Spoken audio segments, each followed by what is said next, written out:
나우시카는 바람의 딸이다. 그 바람은 파괴와 자비의 혼돈으로 변화를 일으킨다.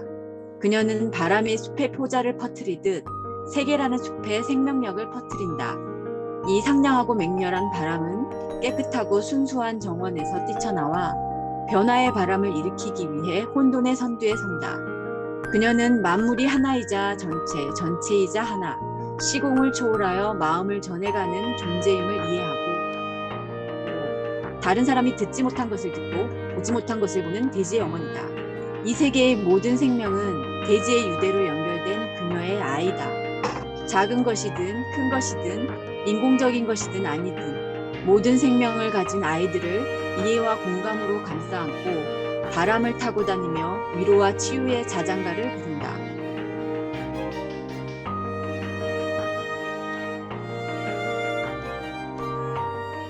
선생님들 환영합니다. 이 나우시카를 하자라고 해주신 거는 우리 그 금손쌤께서 이 책도 좋다 이렇게 해가지고 들어왔고 깜짝 놀라셨죠. 말이 왜 이렇게 많으면 이게 진짜 만화라고 해서 덜컥했다가 다 이렇게 되고 컷이 좀 지금 제 눈에 안 맞는 것 같기도 하고 하여튼 어마무시한 세계관이 있는 작품이었습니다.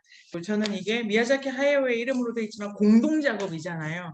덧칠하고 보정 보고 영화 대기까지 어마무시한 스태프들이랑 작업을 해나간다는 게 되게 감동적인데 뭐랄까 그 미야자키 하야오의 반환점 출발점 지금 다 절판된 책 중에 회상하는 회상기 같은 게 있어서 그런 걸 이제 뒤져보면 이 작품이 너무나 힘들게 나왔다는 게 이 스케일을 어디까지를 이제 가져갈 건가 이런 문제가 있었던 것 같고 미야자키 하야오 전체 작품 세계를 보면 아주 초기의 작품이 있고 요보다 조금 앞에 뭐 궤도 루팡이라든지 붉은 돼지 이런 시리즈는 조금 있다가 요거 진행되고 지브리 만들어지고 이러면서 그때부터 우리가 아는 그 원령공주 이 시리즈 그다음에 뭐 토토로 뭐 그다음에 그 하울의 움직이는 성 그리고 뭐 그거 앞에 그거 있죠 센가치히로 베스트는 센가치히로라고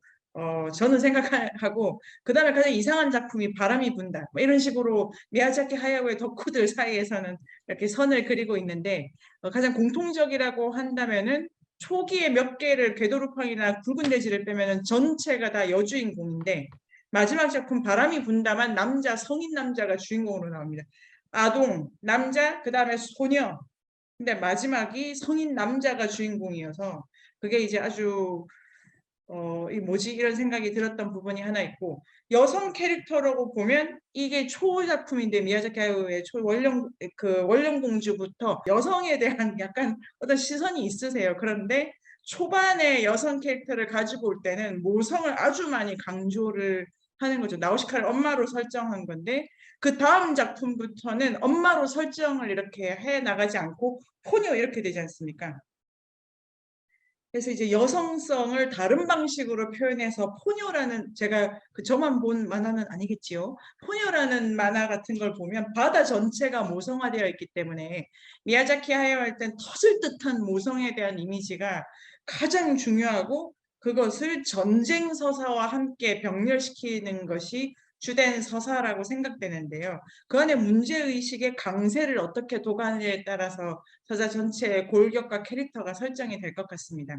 저도 이제 소설을 좋아해서 뭐 이야기거니 했는데 역시 영상 언어라든가 이 이미지가 주는 시각적인 효과를 읽는 훈련도 참 재미있겠구나 하는 작품이고요. 토론을 할 때는 다시 그 장면으로 좀 돌아가서 장면 구성이라든지 그래서 이게 이제 분석돼야 되는 건데 캐릭터를 어느 시선에서 깎고 인물을 그러니까 한 말로 지금 우리는 글을 썼지 않습니까?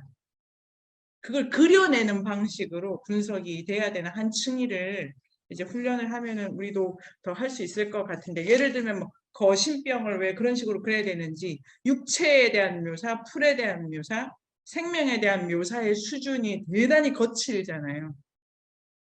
그 자연에 대한 이미지도 되게 광폭한 수준으로 그려져 있고 그래서 그런 디테일 같은 것도 조금 확인하면서 보고도 싶습니다.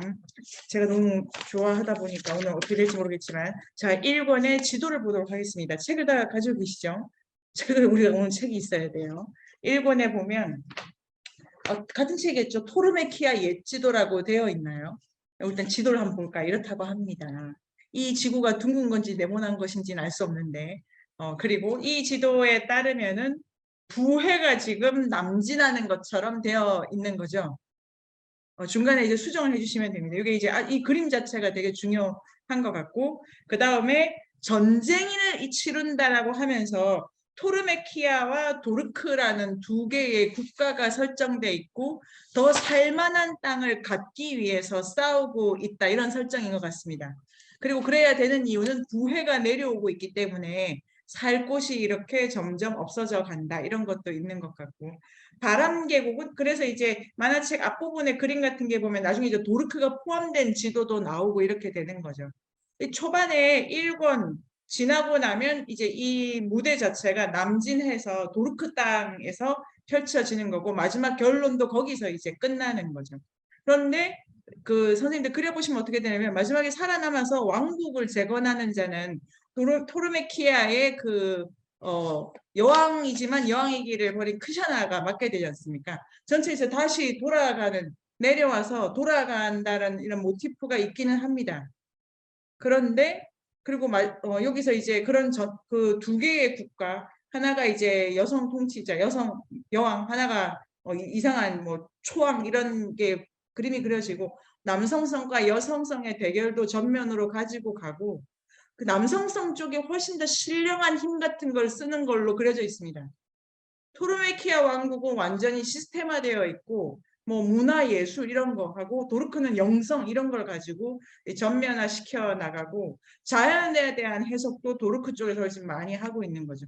바람계곡은 사이에 끼어 있고 그 아주 규모가 작게 나와 있고 바닷바람을 불기 때문에 부해의 영향을 조금 덜 받고, 연합은 토르메키아 왕국과 연합되어 있어서 이 전쟁의 나우시카가 500명 부족의 대표로 출정하는 걸로 되어 있습니다. 그렇게 이제 전쟁이 두 대립상으로 그려지는데, 실은 나우시카가 치르는 전쟁은 딴 데 있었다라는 것이 선생님들의 글에도 많이 나와 있죠. 나우시카는 이 전쟁에 참여한 것이 아니라 반생명과 생명이라는 그 각축장 사이에서 자기가 이해해야 될 것이 있다, 이렇게 해서 이제 자기 나름대로 전선을 구축을 해가고, 이 나우시카에게는 가장 중요한 전쟁터는 작품 전체에서 두 군데로 설명이 됩니다.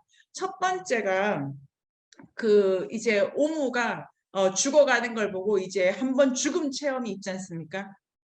그리고 이제 살아 돌아오는, 그게 이제 이게 제가 정리한 것일 뿐입니다. 거기 하나가 나우시카에게 가장 큰 전쟁터라고 저는 생각이 되고, 두 번째가 그 묘지에 들어가서 이제 다시 또 한 번의 전쟁을 치르는 거고, 이 두 번의 전쟁에서 나우시카는 각기 다른 배움도 얻고 각기 다른 철학을 해서 마지막 최후의 전쟁에 들어가는 거죠. 최후는 전쟁이랄까 빛보다 앞으로 이 삶은 어떤 것이어야 된다라는 게 표현되는 것 같고, 거기에 오마라고 하는 아들이 이제 역할을 하는 걸로 나옵니다.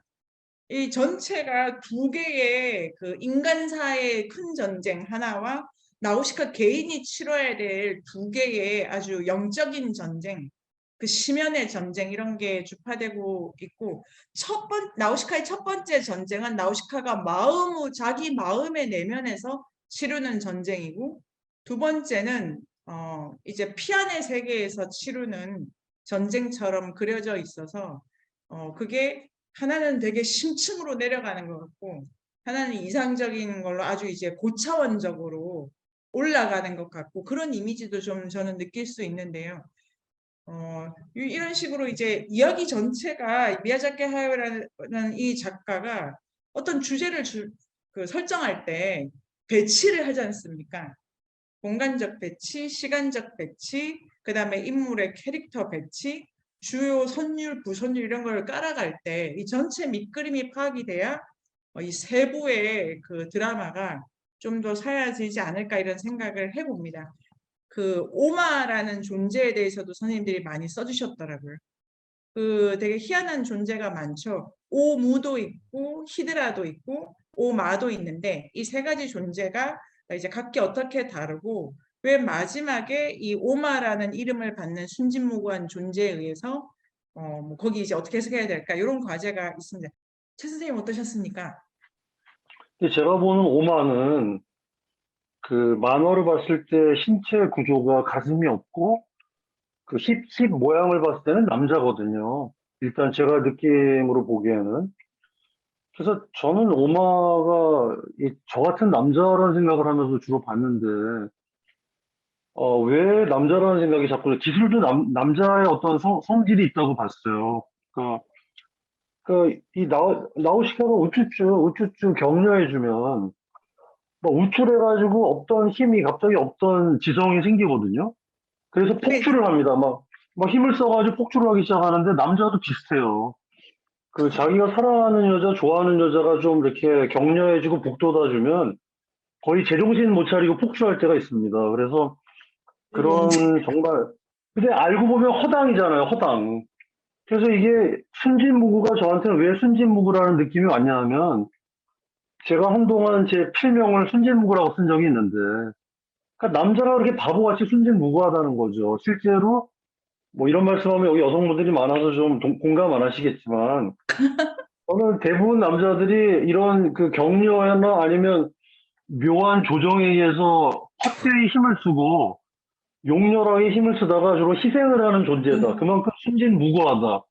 그래서 오마를 보면서 어쩌면 그렇게 이렇게 순진무구하다는 생각이 좀 너무 많이 드는 게 나우시카가 우쭈쭈 해주니까 순진무구하게 그 묘소와 대결하잖아요. 사실 그 제정신이 아니죠. 그냥 막 그 독의 빛을 쏘아야 되는데 그걸 보면서 기술도 이러한 것이 아니냐. 기술을 생각했을 때 우리가 기계 문명이나 현재 많이 이슈가 되는 인공지능 같은 것도 이 오마가 그 7일 동안의 그 전쟁, 그러니까 굉장한 파괴가 있을 때 사실은 파괴의 신이었잖아요.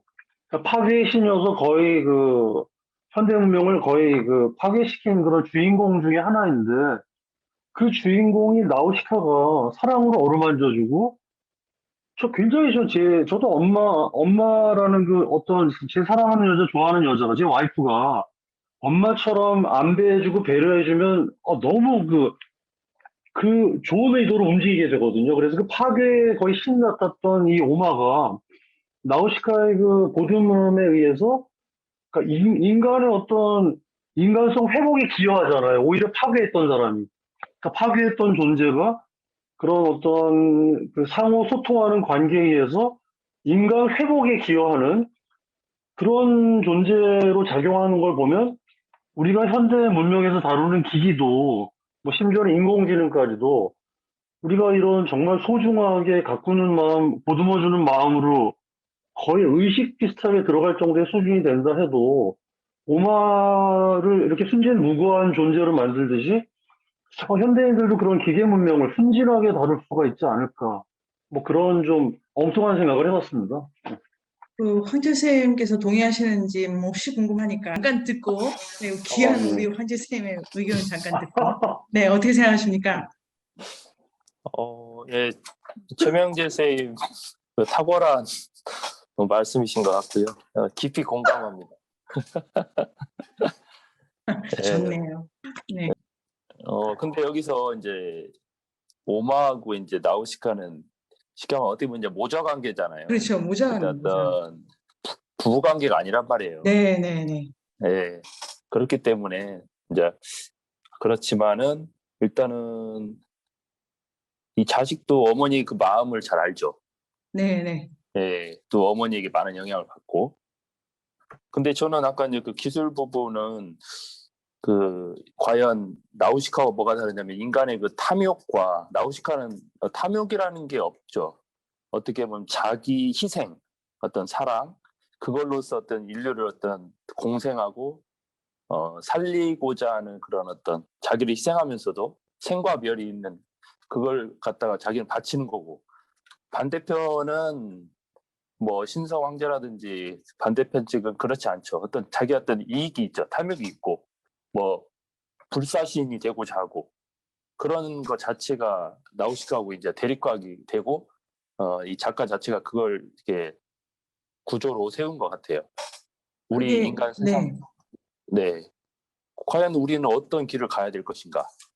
우린 기술 지금 인공지능 시대에 이러한 시대가 살고 있지만 과연 우리가 기술을 계속 이렇게 유전 그러니까 원자력 그걸 이용을 우리나라도 지금 그 찬반이 거의 비등하잖아요. 50대 50 유전 원자력을 네. 사용할까 말까 그거에 대해서 그런 부분에 대해서 시사성이 있는 거죠. 어떻게 그 원자력을 이용할 것인가? 무작정 쓰지 말아야 되나?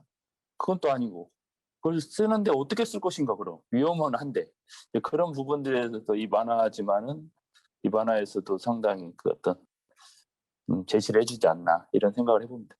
네, 이 두 분 선생님이 저 남성 여성의 그 황재생 앞부분의 글도 이 여자다 이 키워드 되게 주목하셨잖아요. 그게 이제 아주 인상적인데 하나 황재 선생님 그러니까 그 최민 선생님 지금 보신 것처럼 기술이 남성적으로 그려진 것 같긴 하죠. 이게 지금 거신이 인간의 형태를 하고 있지 않습니까? 장갑차가인 게 아니라 사람처럼 남자아이처럼 설정된 것 자체가 생각할 거리가 있고 하나는 그러면 남녀 관계가 아니고 그걸 모자 관계로 치환한 이유가 그 풀어져야 되는 게 황 선생님 말씀이 맞고 여기서 지금 놀라운 게 지금 제가 딱 드는 생각이 나우시카는 자기 아이가 없지 않습니까? 지금 황 선생님 지금 말씀하신 포인트에 탐욕이 없다. 갖고자 하지 않는다. 나우시카는 자기 아이가 없는 거고 크샤나도 애를 안 낳죠. 끝까지 결혼했다는 걸로 나오지 않고 그리고 나우시카가 아이로 삼는 것은 자기가 의도해서 아이를 가진 것이 아니라 그 관계 속에서 엄마가 되는 것일 수밖에 없으니까 탐욕이라는 키워드를 여성성으로 맞물렸을 때는 자기 아이가 없는 어떤 모성을 그려낸다. 이것도 하나 있는 것 같고 반대편에 그럼 최민주 선생님 논의를 받아서 또 확장을 해보면은 남자가 어떻게 그려지느냐 이렇게 이제 보면 되죠. 그러니까 미야자키 하야오가 남자를 어떻게 보느냐 여자를 어떻게 보느냐 이렇게 이제 논점을 이제 정의를 바꿔가면은 여성한테 가장 주목하는 게 오늘 우리 글에 다 있는 것처럼 돌본다, 사랑한다, 가리지 않는다, 살린다 이런 능력으로 여성성을 가져가고 여기서 황철쌤 말씀대로면 절대적으로 빠져 있는 게 가지려 한다. 저희가 이제 하나 설정이 됩니다. 오늘 논의에서. 근데 반대편으로 남자로 설정되는 자들은 가지려 하는 자들이었다고도 황재쌤 논의를 밀어가면 그렇게 할 수 있다. 왕관을 가지려고 했다. 그 다음에 자기의 신민을 가지려고 했다. 그 다음에 자기의 정원을 가지려고 했다. 그래서 다 그 성질 자체의 남성성이 폭력성을 동반한 그 근본에는 가지려고 한다. 저는 황재생 키워드를 그렇게 더 밀어가면 아주 좋을 것 같고 동시에 그래서 바람 계곡의 남자가 어떻게 그려지냐면 성인 남자가 없지 않습니까? 그 바람 계곡에 할아버지들만 나오잖아요. 그게 전 되게 인상적인데 지금 그러니까 씨가 말라가는 세계의 전체가 그렇게 설명이 되기도 하고 가지려고 하는 힘 자체가 막 쪼그라들고 있고 그런데 남자들이 다 죽어가고 나우시카를 만약에 남녀 구도로 가지고 왔을 때 가능한 대상으로 오는 게 하나는 되게 숲사람이지 않습니까? 그 생명 흐름 자체의 남성으로 그려지고 하나는 또 그 씩씩한 소년이 있죠. 근데 소년은 서사 안에 거의 못 들어옵니다. 주변부만 맴돌잖아요. 그러니까 남녀 관계로 설정을 해가지고 이거를 박진감 있게 풀려면 이 정도 나우시카를 감당할 남성성의 이미지를 이렇게 작가가 그려내야 되는데 거기를 아주 관념적으로 그러니까 소유하려 들지 않는 나우시카와 동급의 남성을 그린다는 게 이 국면에서는 불가능했다. 뭐 이렇게 지금 우리 논의를 가지면 그럴 수도 있을 것 같고 이런 관점으로 텍스트를 이렇게 보면은 다른 그 작품 있지 않습니까? 원령공주라든지 조금 더 소년 캐릭터가 부각된 작품 있죠. 뭐 라퓨타라든지 아니면 그런 캐릭터랑 비교를 해보면 이 남성성이 어떻게 그 관계되는가 이런 것도 생각할 수 있을 것 같고 이제 이 작품 전체가 이 작가한테는 전개되는 거니까요. 아주 재미있네요. 그러니까 애들도 너무 귀하게 나오고 그리고 남자라고 하는 사람들은 되게 그 왕들이 어글리하지 않습니까? 똑같이 생겼고 다 껍질밖에 없고 그러니까 거기는 이제 완전히 황폐, 그러니까 가지려는 자의 황폐한 상태를 그렇게 헌지쌤 말씀을 논의를 받아오면 그런 얘기도 할 수 있을 것 같고요. 네이버 검색창에 인문공간 세종을 검색하세요.